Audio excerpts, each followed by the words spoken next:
چوتھے امام علیہ السلام، نام آپ کا بھی علی ہے اور آپ کا بھی جو لقب ہے مشہور و معروف، دو القاب بہت مشہور ہیں، ویسے تو القاب بہت زیادہ ہیں امام علیہ السلام کے، دو مشہور القاب ہیں، ایک ہے زین العابدین اور ایک ہے سید الساجدین۔ معصوم کی علامت یہ ہے کہ بعد میں آنے والا پہلے کی تائید کرتا، کبھی تردید نہیں کرتا۔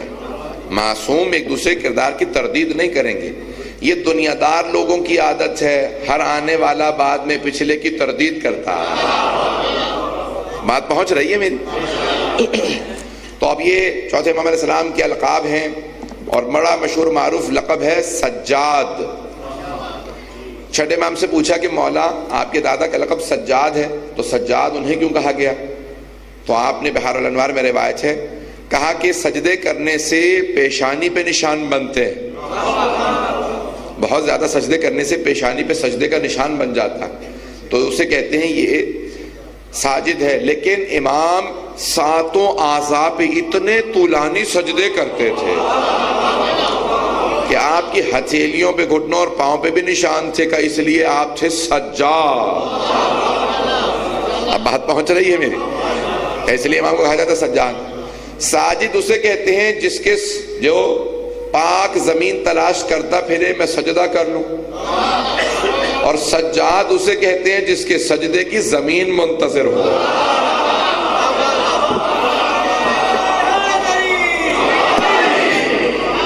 توجہ ہے نا جانے گرام؟ امام علیہ السلام کے سجدوں کی زمین منتظر رہتی تھی، ایک سجدہ مجھ پہ بھی کر دیں تاکہ میں ناز کروں مجھ پہ سجاد نے سجدہ کیا تھا۔ پتہ نہیں لوگ ہیں یا نہیں ہیں، چلتا رہوں گا نا تو آپ بھی ساتھ چلیں گے۔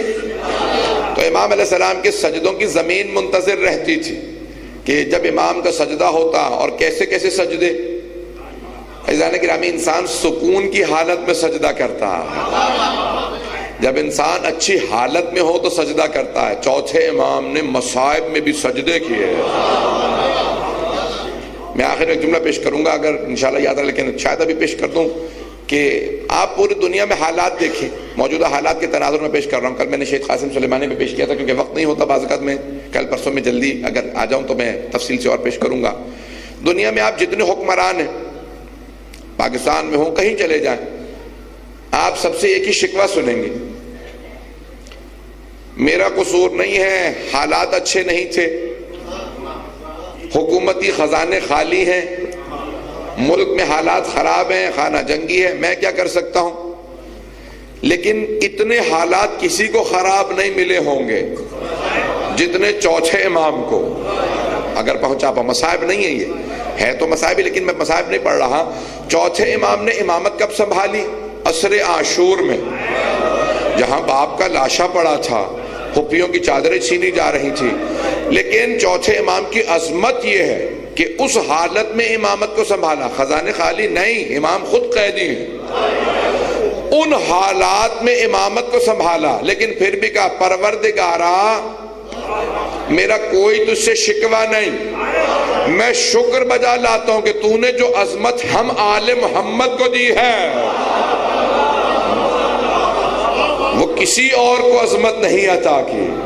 پروردگارہ تو نے ہمیں اس لائق سمجھا، ہم سے وہ آزمائشیں لی ہیں جن آزمائشوں میں انبیاء کانپ رہے تھے، وہ آزمائشیں ہم نے ادا کی ہیں۔ نہیں پہنچا سکا، بات پہنچ رہی ہے؟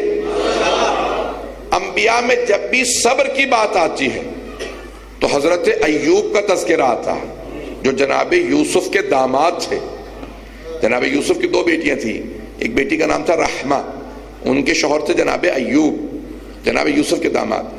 تو جناب یوسف نے بڑے بڑے امتحان دیے، جناب ایوب نے بڑے بڑے امتحان دیے، اتنے بڑے بڑے امتحان، فصلیں اجڑ گئیں، کھیتی پہ آگ لگ گئی، مکان گر گیا، سارے بیٹے اس میں شہید ہو گئے، خود بیمار ہو گئے، چوتھے امام کو بھی کہتے ہیں نا بیمار، سب کچھ ہوا، لیکن جیسے ہی زوجہ پہ حرف آیا کہ پروردگار اس سے آگے امتحان نہیں دے سکتا، تو اللہ نے فوراً جناب جبرائیل کو بھیجا کہ پوچھو ایوب سے یہ بیٹے کس نے دیے تھے؟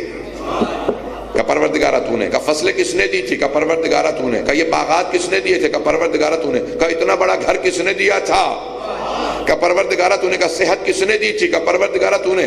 کہا جب میں نے دیے تھے تو آزمائش کے لیے میں نے چھین لیے. کہا لیکن پروردگارہ میں نے کہیں شکوہ نہیں کیا, لیکن آج میری ناموس پہ حرف آیا, اب میں نہیں آگے بڑھ سکتا. اللہ نے کہا ایوب قیامت تک جب صبر کا نام آئے گا آپ کا نام آئے گا, لیکن جہاں جناب ایوب کا صبر ختم ہو جاتا وہاں سے چوتھے امام کا صبر شروع ہوتا. پتہ نہیں لوگ ہیں یا نہیں. میں نے کہا نا مصائب کے جملے ہیں, میں آنکھوں میں آنسو دیکھ رہا ہوں, لیکن میں فضائل کے عنوان سے پیش کر رہا ہوں. فضائل میں بھی اگر آنسو آ جائیں تو یہ عظمت امام علیہ السلام ہے. بات واضح ہو رہی ہے کہ جہاں جناب ایوب نے کہا اس سے آگے امتحان نہیں دے سکتا, چوتھے امام کا امتحان شروع وہاں سے ہوتا. لیکن کسی مقام پہ امام نے سجدہ نہیں چھوڑا, طولانی ترین سجدے. کچھ علماء سے پوچھا کتنی دیر کے سجدے کا, اس زمانے میں گھڑیاں نہیں تھی, لیکن اگر آج کے زمانے سے اندازہ لگاؤ تو گھنٹوں کے سجدے تھے. 2 گھنٹے, اس سے بھی زیادہ, کئی گھنٹے امام سجدے میں. سنیں گے نا مرتبہ امام علیہ السلام سجدے میں ہیں. روایت کو میں نے دوبارہ جا کے دیکھا ہے, 5ویں امام سے متعلق ہے. کسی نے سوال کیا تھا ایک جگہ پہ کراچی میں کہ آپ نے یہ پڑھا کیا آیا 5ویں امام ہی تھے؟ ہاں, کہ 5ویں امام کم سن ہیں, 2 برس کے ہیں, اور مدینے کے ایک کنویں میں گر جاتے ہیں. اب گر گئے یا کسی نے گرا دیا, میں تفصیل میں نہیں جانا چاہتا کیونکہ موضوع چوتھے امام ہے, مجھے وقت نہیں ہوتا تو میں تیزی سے گزرتا ہوں. امام اپنے گھر میں سجدے میں تھے, چوتھے امام, کہ مدینے میں آواز اٹھی کہ محمد باقر علیہ السلام کنویں میں گر گئے. اب 5ویں امام کی والدہ چوتھے امام کی زوجہ ہیں, نام ہے فاطمہ بنت حسن. امام حسن مشتبہ کی بیٹی جو فاطمہ تھی ان کی شادی ہوئی تھی امام حسین کے بیٹے امام سجاد سے. بات واضح ہو رہی ہے؟ اب ان کے کان میں آواز پڑی کہ میرا بیٹا کنویں میں گر گیا, لیکن پردہ حائل تھا, دیکھا کہ جم غفیر ہے. بی بی باہر نہیں گئی, فوراً اس حجرے میں آئیں جہاں چوتھے امام سجدے میں تھے. اور سے سنیے گا, آئیں اس حجرے میں, اور آنے کے بعد رونے لگی, کہا کہ میرے سرتاج, میرے آقا, میرے مولا, ہمارا بیٹا کنویں میں گر گیا, لیکن امام سجدے میں. بہت دیر گزر گئی, امام سجدے میں ہے. اب بہت سے لوگ کہیں گے کہ امام کو آواز نہیں جا رہی تھی. عزیزان گرامی, پیغمبر کی حدیث ہے, فرماتے ہیں آپ کہ الصلاۃ معراج المؤمن, نماز مومن کی معراج ہے. معراج یہاں نہیں ہوتی, معراج وہاں ہوتی ہے. مومن کی معراج نماز, نماز کی معراج سجدہ, اور سجدے کی معراج سید الساجدین کا سجدہ. تو امام جب سجدے میں تھے تو یہاں تھے ہی نہیں, وجود یہاں تھا, فکر وہاں تھی. پتہ نہیں لوگ ہیں یا نہیں. اب امام سجدے میں, طولانی ترین سجدہ. زوجہ بار بار کہتی ہیں میرے سرتاج ہمارا بیٹا کنویں میں گر گیا.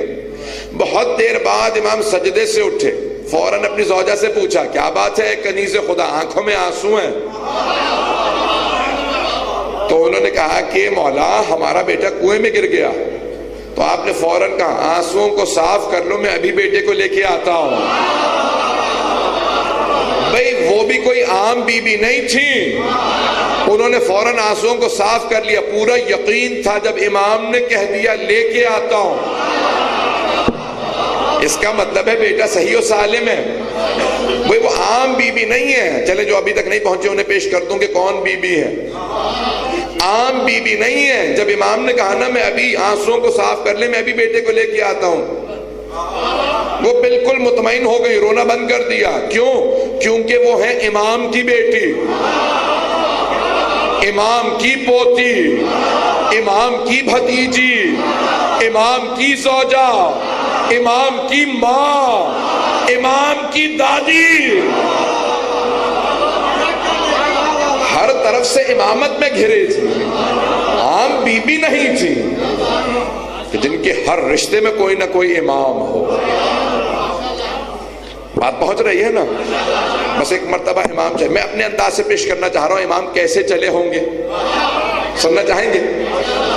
امام چلے، چوتھے امام چلے پانچویں امام کو کنویں سے نکالنے کے لیے، کیسے چلے؟ میرا دل کہتا ہے امام نے امامت کی قبا اوڑی ہوگی، ولایت کی عبا لی ہوگی، عصمت کا امامہ سر پہ رکھا ہوگا، تولا کی تسبیح لی ہوگی، تبرہ کا ڈنڈا لیا ہوگا،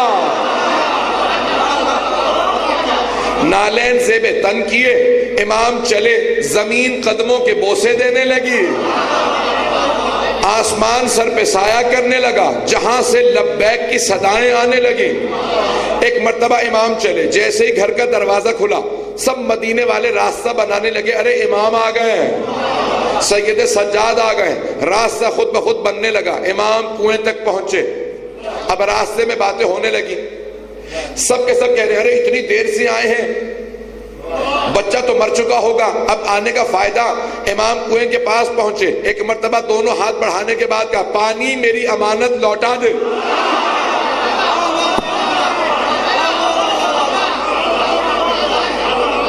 پانی میری امانت لوٹا دے۔ سارے مدینے نے دیکھا کنویں کا پانی ابھرنے لگا، جب کنویں کا پانی ابھر کے سطح تک آیا تو سب نے دیکھا کہ امام باقر پانی کے اندر نہیں، پانی کے اوپر بیٹھے تھے۔ پتہ نہیں لوگ ہیں یا نہیں؟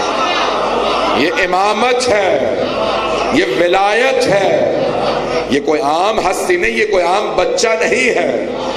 امام زین العابدین نے باہیں پھیلائیں، کہا میرے لال میری آغوش میں آ جا۔ پانچویں امام آغوش میں، اب امام چلے، جیسے ہی چلے تب ایک نے ہمت کر کے سوال کیا، کہا مولا آپ پریشان نہیں تھے بیٹا کنویں میں گر گیا؟ مولا نے کہا نہیں میں بالکل پریشان نہیں تھا۔ کہا پوچھ سکتا ہوں کیوں پریشان نہیں تھے؟ ہم ہوتے تو پریشانی میں ہم مر جاتے کہ بچہ کنویں میں گر گیا۔ مولا نے کہا مجھے کوئی پریشانی نہیں تھی۔ کہاں آپ کا چہرہ بتا رہا آپ پریشان نہیں تھے، ہم پوچھ سکتے کیوں پریشان نہیں تھے؟ مولا نے کہا ہاں پوچھنا تمہارا حق۔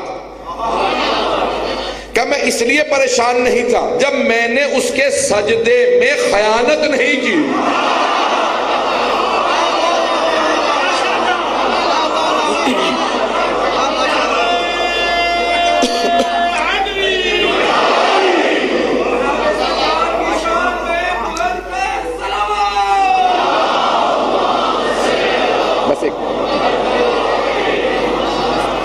جب میں نے اس کے سجدے میں کوئی خیانت نہیں کی تو وہ میری امانت میں کیسے خیانت کر سکتا ہے؟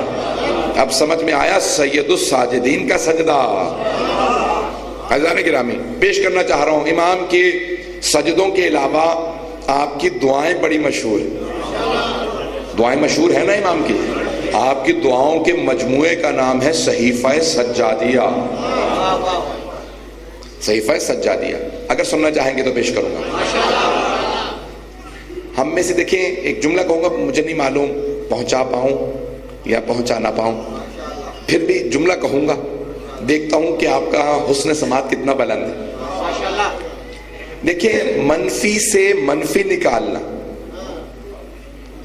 منفی سے منفی نکالنا، منفی چیز سے منفی نکالنا، نیگیٹو سے نیگیٹو بات نکالنا، یہ عام بات ہے، ہر آدمی منفی سے منفی نکال لیتا ہے۔ مثبت سے منفی نکالنا کہ اچھی چیزیں پازیٹو سے بھی منفی ہی نکال رہے ہیں، یہ بہت چھوٹی فکر کی علامت ہے۔ اور منفی سے مثبت نکالنا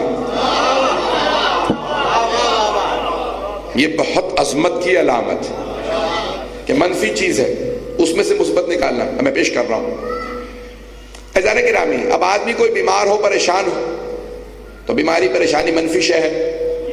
ہمارا آدمی پریشان ہو جائے گا، بھئی میں بہت بیمار ہوں، میں کچھ نہیں کر سکتا، آج میں مجلس نہیں پڑھ سکوں گا، آج میں نہیں آ رہا، آج نماز میں گھر ہی پڑھ لوں گا، بیٹھ کے پڑھ لوں گا۔ منفی شے سے منفی چیز نکال لی، پتہ نہیں لوگ ہیں یا نہیں۔ اب اس منفی سے مثبت نکالنا یہ ہر کسی کے پاس کی بات نہیں۔ کوئی خدا نہ کرے کسی پریشانی میں ہو، زندان چلا جائے، جیل میں ہو تو کہے گا میں جیل میں ہوں، روئے گا پیٹے گا شکوہ کرے گا۔ میرے لاکھوں درود و سلام ہو چوتھے امام پہ کہ جب زندان میں تو کہتے ہیں کس انداز سے معصوم کا طرز تخاطب ہے، ساتویں امام اور چوتھے امام سے منسوب ہے، فرماتے ہیں پروردگارہ تیرا کیسے شکر ادا کروں، تجھ سے تنہائی مانگی تھی، تو نے ایسی تنہائی دی ہے کہ نہ سوائے تیرے کوئی اور ہے، نہ سوائے میرے کوئی اور۔ اللہ اکبر۔ بھائی زندان میں بھی شکوہ نہیں کر رہے، لڑ نہیں رہے، اللہ کا شکر بجا لا رہے ہیں۔ اب کیوں خالق ناز نہ کرے کہ وہ اللہ فرشتوں کے سامنے کہے مجھے ناز ہے، یہ میرے، پتہ نہیں لوگ ہیں یا نہیں ہیں۔ یہ امام علیہ السلام کی عظمت ہے۔ میں پیش کرنا چاہ رہا ہوں، اگر سنیں گے چند دعاؤں کی میں آپ کے سامنے اقتباسات پیش کرنا چاہتا ہوں کہ امام نے اپنے دعاؤں میں کیا کچھ فرمایا۔ کہا کہ تعریف اس خدا کی جس نے سمندروں کی گہرائیوں میں وہاں پہ بسنے والی مخلوقات کو وہیں پہ رزق عطا کیا۔ کچھ لوگ پہنچ گئے، جملہ کہنا چاہ رہا ہوں۔ 20ویں صدی میں، اب تو 21ویں صدی ہے، 2020 آ گیا تو 21ویں صدی ہے، 20ویں صدی میں تقریباً 40-50 سال پہلے نیشنل جیوگرافیکل چینل ہے امریکہ کا، تو انہوں نے، امریکیوں نے سمندر میں اترنے کی کوشش کی تو کافی نیچے گئے، کہا کہ نہیں، لہریں اتنی تیز ہیں جو اترتا ہے وہ مر جاتا ہے، تباہ ہو جاتا ہے۔ سمندر اتنا گہرا ہے کہ سمندر کے اندر اتنے اونچے اونچے پہاڑ ہیں جتنے زمین کے اوپر بھی نہیں ہیں۔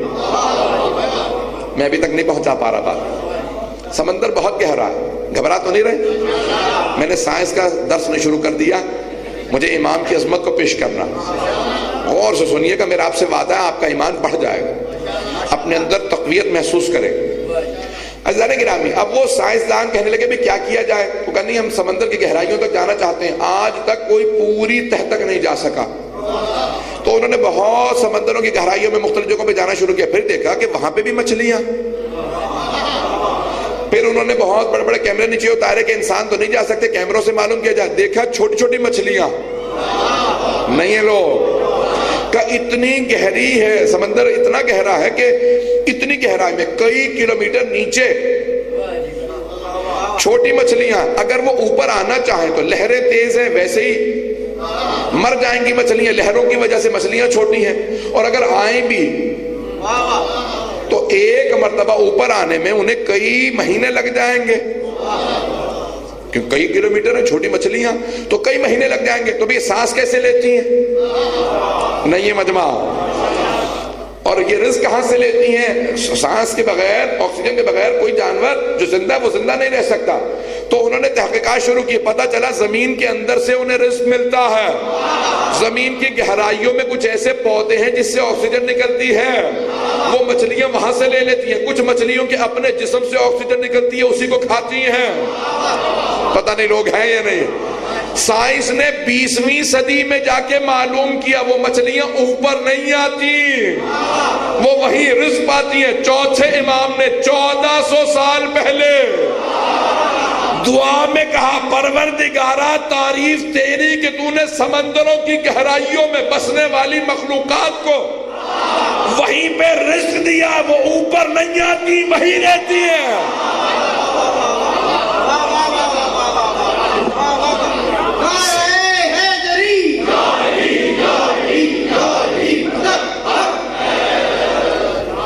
سائنس محتاج ہے امام کی، سائنس محتاج ہے حجت خدا کی۔